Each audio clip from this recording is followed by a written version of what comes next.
ঈদকে ঘিরে উৎসবের আমেজ বইছে দেশের শোবিজ অঙ্গনে। গান, নাটক, সিনেমা আর ওয়েব সিরিজ নিয়ে একদিকে ব্যস্ত সময় পার করছেন তারকারা, অন্যদিকে অপেক্ষায় আছেন দর্শক মহল। মুক্তির অপেক্ষায় থাকা সিনেমাগুলোর পাশাপাশি এরই মধ্যে ট্রেলার দিয়ে সাড়া ফেলেছে বেশ কিছু ওয়েব সিরিজ। শনিবার সন্ধ্যায় মুক্তি পেয়েছে দুই বাংলার নন্দিত অভিনেত্রী জয়া আহসান অভিনীত জিম্মি ওয়েব সিরিজের ট্রেলার। এই সিরিজ দিয়ে ওটিটি প্ল্যাটফর্মে প্রথমবার কেন্দ্রীয় চরিত্রে দেখা যাবে জয়াকে। লোভের কাছে জিম্মি হয়ে পড়া এক নারীর গল্প নিয়ে সিরিজটি নির্মাণ করেছেন আশফাক নিপুণ। ২৮ মার্চ একটি ওটিটি প্ল্যাটফর্মে মুক্তি পাবে সিরিজটি। অন্যদিকে আলোচিত সিরিজ মাইশেলফ অ্যালেন সপরের দ্বিতীয় সিজন নিয়ে আসছেন দেশের আরেক জনপ্রিয় অভিনেত্রী রাফিয়াত রশিদ মিথিলা। ২০২৩ সালে শিহাব শাহীন নির্মিত সিরিজটির প্রথম সিজন মুক্তির পর তুমুল সাড়া ফেলে।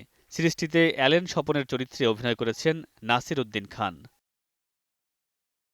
একাধিক নাটক ও সিনেমার পাশাপাশি ঈদে ওটিটি প্ল্যাটফর্মেও থাকছেন অভিনেত্রী তাসনিয়া ফারিন। কাজল আরেফিন অমির পরিচালনায় হাউ সুইট ওয়েব ফিল্মে দেখা যাবে এই অভিনেত্রীকে।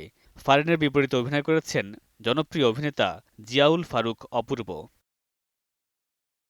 উৎসবের মাঝে জয়া, মিথিলা আর ফারিন জনপ্রিয় তিন অভিনেত্রীর ভিন্ন ধারার কাজ দেখতে মুখিয়ে আছে দর্শক মহল। মামুনুর রশীদ পনেল, সময় সংবাদ, ঢাকা।